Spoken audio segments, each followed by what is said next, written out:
بسم الله الرحمن الرحيم. اهلا بكم مع قناة عالم دواجن المسيو. النهاردة بعمل لكم فيديو في نهاية الدورة. حبيت اتكلم معاكم عن صناعة الدواجن في الوقت الحالي والتكلفة العالية والبورصة اللي هي نازلة، ونقول شوية حاجات كده تفيد المربي وخاصة المربي بتاع المنازل اللي ممكن يكون يعني أكل عيشه هو تربية الدواجن، أو حتى لو كان موظف وعاوز يزود الدخل بتاعه يبقى ممكن يعمل إيه في الفترة الحالية. إحنا عارفين إن طبعا كيلو العلف دلوقتي وصل 23 و24، ويمكن الناس اللي بتشتغل قطاعي تجيبه بأكتر من كده، وعارفين إنه الفرخة بتاكل 3 كيلو وربع 3 كيلو ونص، والمتوسط بتاع الدورة بتاعتك بيكون حوالي 2 كيلو للناس المبتدئة، 2 كيلو 200. طبعا إذا كان في نافق يبقى في مشكلة كبيرة. لما البورصة تكون ب60 أو ب61 أو 62، معنى كده إن الفرخة بتاعتك هتكلف 120 أو 125 إذا كان في عنبر أنت مأجره أو في مكان أنت مأجره. يبقى هتكلف معاك 120 أو 125 عند بعض الناس إذا كان في الدورة خلل أو أمراض أو علاج أو كلام من ده. يعني على الأقل 120 جنيه بالنسبة للناس اللي مكلفة عنبر ومكلفة عمالة. وبالتالي لما البورصة تكون ب60 و61 زي ما احنا شايفين الأيام دي كده، يبقى الفرخة بتاعتك هتكلف 120 وهتجيب 120، يبقى كل تعبك راح. ده في خسارة كمان ممكن تكون كبيرة، إن أي خلل عندك في الدورة يبقى بالخسارة. يعني لو في نافق، والمعروف إنه في نافق بيبقى كل 100 في 5، ده يعني إذا كنت أنت مربي على درجة خبير بيبقى النافق عندك حوالي 4-5%، وبالتالي كل النافق ده بيعتبر خسارة على الدورة. الفرخة عندك إذا الوزن بتاعها ما جابش 2 كيلو يبقى أقل من 2 كيلو وقع عليك بخسارة. وبالتالي لازم يكون بقى إن الفرخ اللي عندك يكون الوزن بتاعه أعلى من 2 كيلو متوسط، والنافق عندك يكون قليل جدا. انا حبيت طبعا لان احنا بنحب لكم الخير، حبيت انقل لكم التجربه بتاعتي، ولقيت انه انسب حاجه في التوقيتات الحاليه، ما دام الموضوع بيخسر كده وما دام الموضوع مش جايب همه وما دام التعب بتاعك بيروح على الفاضي، يبقى الحل الامثل زي ما انا جربته مره واثنين وثلاثه عندي، ان انت تبتدي تربي في بطاريه وبأعداد قليلة. يعني ممكن يكون العدد اللي انت تربيه 100 200، أبرك والله من 1000 هتربيهم وتخسر فيهم. البطارية الميزة بتاعتها انه اولا العلف بتاعها بيبقى الاستهلاك بتاعه قليل. يعني احنا دلوقتي خلاص بنشطب الدورة واستهلاك العلف 3 كيلو. الوزن بتاعنا وزن ما شاء الله ممتاز. انا اعتقد انه ممكن يعدي ال 2 كيلو 300 2 كيلو 400 على وزن على يوم 35 باحتساب اليوم كمان اللي هي الفراخ جايه بيه. بفضل الله النافق في البطاريات بيكون قليل جدا. انا عندي الفتره اللي انا اشتغلت فيها في البطاريات كان النافق عندي اقل من 1%، وده ما شاء الله. احنا بنحب لكم الخير وبتحبوا الخير، قولوا ما شاء الله. يبقى عندك دلوقتي وزن أعلى من 2 كيلو. كل وزن فوق 2 كيلو هو يعتبر مكسب ليك، وأي نافق قليل هو مكسب ليك. يبقى الحل دلوقتي اللي احنا شايفينه ان انت يبقى طبعا البطارية ممكن تكون غالية، البطاريات وخاصة البطاريات الحديد غالية شوية. البطارية اللي انتوا شايفينها دي انا عاملها عمولة، كلفتني 5000 عمولة. عملتها كمان بالقسط، يعني اديت للراجل، يعني اتفقت معاه انه يعملها لي بالقسط، راجل جاري، وثلاث ادوار، وهي متر في مترين ومتر و10 عرض في مترين وارتفاع بتاعها 3 ادوار زي ما انتم شايفين كده. البطارية دي ممكن تحط فيها يعني من اول 80 لحد 100. اذا 100 هيبقوا مضيقين شوية، لكن لو حطيت 75 يبقى حاجة ممتاز جدا. زي ما انتم شايفين كده، انا عاوز اوريكم والله الفرخ جوه الدور. زي ما انتم شايفين كده اهو، انا اهو ما شاء الله. بص الفرخ اهو، يعني احتمال الراجل يجي النهارده يشيل الكمية اهو. شايف مفيش ازدحام اهو، مفيش تزاحم، وفي نفس الوقت يعني الاوزان ما شاء الله اهي. دي البطارية التانية. طبعا البطارية دي كاملة اللي انا هوريها لكم دلوقتي، اللي فيها النبل بتاعها جاهز وتمام التمام، شغالة بقى بالنبل بتاعها. وادي اهو،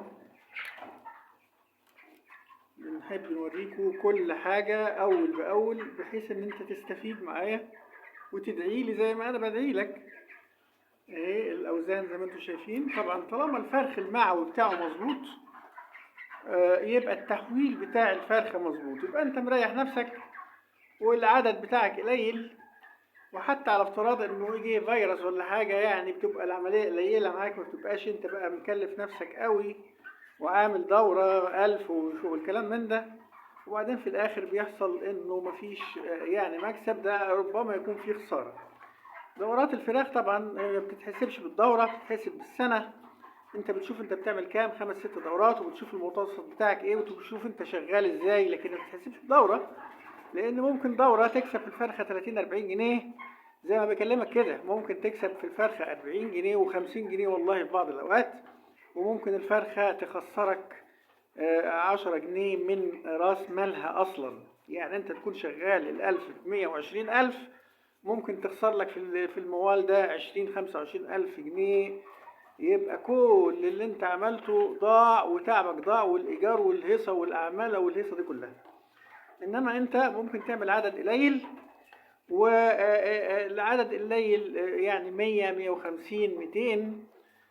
واذا الفرخه يا عم جابت لك 20 جنيه 25 جنيه،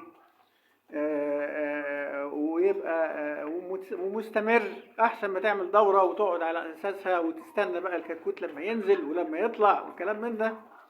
ونصيحة ليا، إذا كنت هتشتغل في المجال يبقى ما تستناش بقى هننزل الكتكوت إمتى وينزل إمتى وكلام من ده، لأن أنت كده مش يعني ميبقاش شغال مظبوط. أنت خلاص ما دام أنت دخلت في المجال، بتتكل على الله، بتعمل دراسة الجدوى بتاعتك وبتشتغل. جبت بقى الكتكوت ب20، جبته ب25، ما دام أنت عارف أنت أوزانك إيه. ده مهم جدا اللي أنا بتكلم فيه دلوقتي. انت جايب الكتكوت ب25 وجايبه ب30، بس انت عارف ان انت دورة و2 و3، عارف ان الاوزان بتاعتك هتجيب 2 و2 و300 و2 و400 و2 ونص. وممكن تعوض الكلام من ده مع العلف واللي انت بتحافظ عليه، وبتطلع الفرخ بتاعك ويبقى المكسب بتاعك. ممكن المكسب يبقى 20، ممكن يبقى 10 في الفرخة، ممكن 15، ممكن 30، انت بقى وحظك. وكل طبعا الفرخ ما يكون قليل في السعر بتلاقي مكسب من ورا الموضوع، وخاصة لو البورصة معدولة معاك. إنما لو البورصة قليلة والكتكوت غالي وانت عندك الاوزان تعبانه وجالك فيروس ولا جالك امراض وما عرفتش تعالج، يبقى انت كده بتشتغل في ارواح، ومفيش الاخذ بالاسباب اللي احنا بننادي عليه. احنا بنعمل دراسات الجدوى بتاعتنا يا عمي، واحنا بنقول يا رب، لأن الأخذ بالأسباب إحنا عارفين إنه من العبادة، هو أصل التوكل. الأخذ بالأسباب هو أصل التوكل. يبقى أنت ماسك ورقة وقلم كده وعمالة تقول لنفسك أنا جبت الفرخ ب30 وهياكل 3 كيلو علف ولا 3 كيلو 200، يبقى دي 75، أدي 105، والعلاج أدي 5 يبقى أدي 110، وحط 5 كمان أدي 115. والدورة بتاعتي بتبقى 2 كيلو و100 2 كيلو و200. ايا كانت البورصه بقى ب65 بقيت ب70 بقيت ب60، بتحسب الحسبه بتاعتك. النفع بتاعك قليل، الدوره بتاعتك نجحت، يبقى انت بتطلع من الدوره بتاعتك بمكسب. المكسب بقى انت بتتكلم فيه، كسبت والله بقى في المية، كسبت فيهم 2000 جنيه ماشي، كسبت 3 ماشي، جابت همها يا دوبك دوره والدوره الثانيه عوضت ماشي. انما ما بتخسرش من راس المال بتاعك. وحتى يعني لو تعبت شويه اهو انت، طب هتعمل ايه؟ ما هو انت لازم يعني ما فيش في ناس، ما يعني هو ده اكل عيشها. فهي شغاله على كده، دوره تجيب ودوره يبقى نص نص ودوره يعني تخسر معاهم، وبس الخساره اهم حاجه تكون قليله. انما لما يكون واحد شغال طول السنه عمال يخسر وعمال يشتغل يبقى حرام. وناس كتير والله يا عمي اتقفل بيتها من ورا صناعة الدواجن، لأنها دخلت بدون خبرة ودخلت بطمع ومعرفتش تدور نفسها وشغالة بالأجل واتكتب عليها شيكات وراحت الأواضي. والموال ده كتير والله شفناه، وأنا على الجروب فيه 400 ألف واحد. أنا يعني أعتبر صديق لناس كتير فيهم، والناس بتشتكي مر الشكوى من الموال ده. ناس سمعت ان الفرخه بتكسب 30 40 جنيه، بتكسب 30 40 جنيه في بعض الاوقات، لكن لما تعالجها صح، لما تتعامل معاها صح، لما تكون انت متفرغ ليها صح، لما تكون بتصحى الفجر عشان تشوف ايه الموال بتاعك وتشوف اكل عيشك صح، ولما تاخد بالاسباب صح، ولما تمسك ورقه وقلم وتقعد تحسب زي ما احنا بنحسب كده. الناس بيضحكوا علينا يقول لك انت بتحسبلهاش لان دي كذا كذا. لا، اي مشروع له دراسة جدوى. تعمل دراسة الجدوى بتاعتك، وانت بتعمل دراسة الجدوى تقول يا رب، يبقى هو ده الاخذ بالاسباب. يبقى انت عارف ايه وتعمل ايه وشغال ازاي. هو ده اللي نقدر نفيدكم بيه بعد خبرة طويلة في المجال، سواء في العلاج او في التربية. راس المال معانا يعتبر هو القليل، هو اللي يعني متحكم في الموضوع شوية، لكن احنا عندنا الخبرة بتاعتنا. بنطلع الفرخ بتاعنا ما شاء الله 2 كيلو ونص و2 كيلو 600 و2 كيلو 300، واحيانا في دورات بتفلت مننا وتبقى وحشة لان الكتكوت جاي مش متظبط يعني كعروة في الشركات، مع ان احنا بنتعامل مع افضل الشركات. لكن احيانا بيحصل في دورات بتبقى فيها يعني دروبات. لكن الخبرة بتاعتنا ازاي تعالج فيروس، ازاي تعمل التحصينات بتاعتك. يعني في ناس بتربي بالمية والميتين، وبعدين الدكتور الفاضل يقول ما دام العدد قليل واقل من 500 ما تحصنش.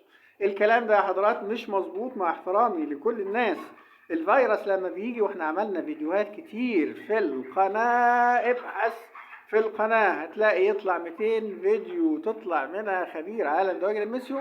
قلنا ان الفيروس لما بيجي ما بيختارش يقول انا اروح عند الميسيو واسيب فلان. لا، الفيروس لما بيجي بيروح للي عنده 10 فراخ، واللي عنده 10,000، واللي عنده يعني عنبر، واللي عنده مزرعة، وبيدخل في أي مجال. فيروس زي نيوكاسل بيجي على بعد 4 كيلو طاير في الهواء بيدخل. فأنت لو عندك 50 هيدخل لهم، لو عندك 50,000 هيدخل لهم. يبقى لازم تعمل التحصينات بتاعتك، هتكلفك 300 400 جنيه، لكن بتعمل تحصينات لأن أنت بتدي الفيروس أصلا للفرخ وهو صغير، فبتدي له حصانة لما بيدخل الفيروس حتى لو دخل. وعلى فكرة المعلومة اللي أنا عاوز أديها لك إن التحصينات بتاعتك اللي أنت بتعملها للفيروسات مش معناها إنها بتمنع دخول فيروس، لا، أنت بتعمل وقاية. لما الفيروس يدخل يبقى الفرخ عنده استعداد إنه يعمل مقاومة ضد الفيروس لأنه آخد فيروس أصلا. التحصينات عبارة عن فيروس أنت بتديه للفرخ بس بجرعة محددة، الفرخ بياخد عليها. لما بيجي له الفيروس بقى بيقدر يتعامل معاه، يبقى بيحاسس ان الموضوع مش جديد عليه، ولذلك بيقدر يقاوم. يبقى ده يقدر يقاوم الفيروسات. ممكن تشيل 30 40% من الدورة بتاعتك.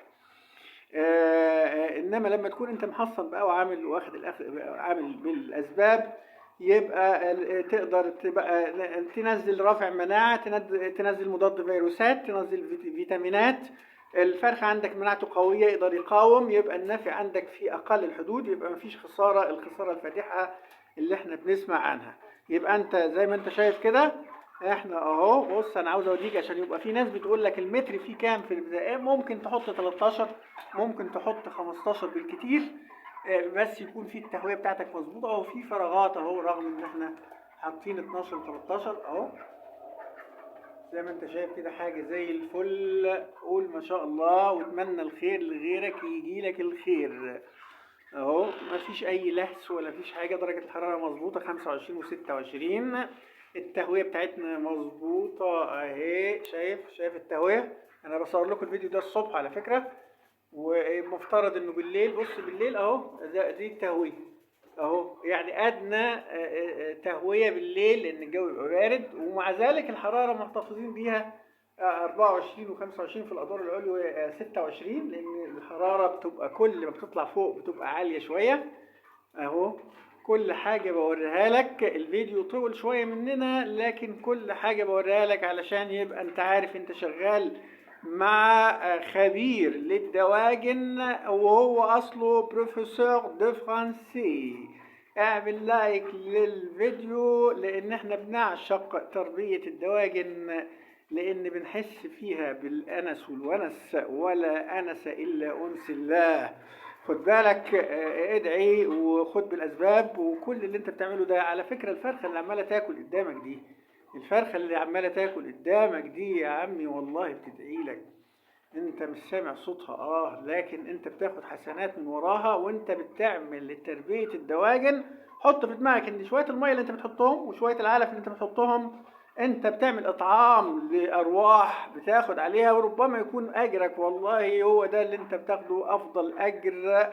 اعمل لايك واشترك في القناة اذا كنتش مشترك، واعتقد ان انت ازاي مش هتشترك في القناة بعد ما شفت الجمال ده كله والشرح ده كله. واشترك في الجروب بتاعنا تربية الدواجن للمبتدئين بأقل تكاليف، وهتلاقيني انا معاك الادمن هناك، واتصل عليا واكتب لي في التعليقات، واي حاجة احنا بنحاول نرد عليها بقدر الامكان. والسلام عليكم ورحمة الله وبركاته.